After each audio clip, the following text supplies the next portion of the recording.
సరదాగా మాట్లాడటం. ఒకప్పుడు బాబు అంటే ఎప్పుడు సీరియస్గా మొహం పెట్టుకుని ఉంటారు. ఓ జోక్ వేయరు, జోక్ వేస్తే నవ్వరు. ఇట్లాంటి స్టేజ్ నుంచి తనకి ఎదురైనటువంటి అంటే తన జీవితంలో ఎదురైనటువంటి అవరోధాలన్నిటి అధిగమించుకుంటూ గతపు చేదు జ్ఞాపకాలన్నిటి దూరం చేసుకుంటూ పూర్తి సంతోషకరమైనటువంటి స్థితిలో ఉన్నారు ఆయన. ఎప్పుడైనా సరే ఏదో ఒకటంటే మనం సాధించిన వెనకాల ఏదో ఒక లోపం ఉన్నప్పుడు ఆ బాధ పట్టేస్తూ ఉంటుంది. అందుకని ఇదివరకు ఆ నవ్వు అది తక్కువ ఉంది.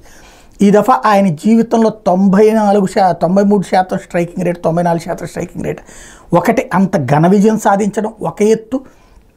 రెండవది కూటమితో పాటుగా విపక్ష పార్టీలైనటువంటి కాంగ్రెస్ పార్టీ, కమ్యూనిస్టులు కూడా రోజు తనని పొగుడుతూ జగన్ని నిలదీస్తూ ఉండటం మరొక ఎత్తు. అంటే టోటల్ రాజకీయం ఒక్క జగన్ ఒకవైపు చేసి తన ఒకవైపు ఉండటం. దీంతో ఒక సరదాగా ఇంకోటి పవన్ కళ్యాణ్ లాంటి వాడు నిత్యం తనకి అంటే చంద్రబాబుకి పోటీ కాదని చెప్తూ ఇంకో 10 ఏళ్ళు ఆయనే ముఖ్యమంత్రిగా ఉండాలని చెప్తూ ఉన్నటువంటి నేపథ్యంలో ఆయనలో క్రమంగా సంతోషం పెరుగుతోంది. ఆ సరదా మాటలు నిన్న కొంతమంది జర్నలిస్టులు మీరేదో రాజధానిలో ఇల్లు కొన్నారు కదా, నిర్మాణం కూడా మీరే చేస్తున్నారట కదా అంటే అదంతా మా హోంమంత్రి చూసుకుంటారు లాంటి సరదా సమాధానాలు చంద్రబాబు దగ్గర నుంచి మొదటిసారి వింటున్నాం. ఏది ఇప్పుడు ఈవెన్ బాలయ్యతో మాట్లాడి మొన్న అన్స్టాపబుల్ కానీ ఓవరాల్గా చూస్తే చంద్రబాబు గారు ఫుల్ జోష్తో ఉన్నారని చెప్పడంలో అతిశయోక్తి ఏం లేదు.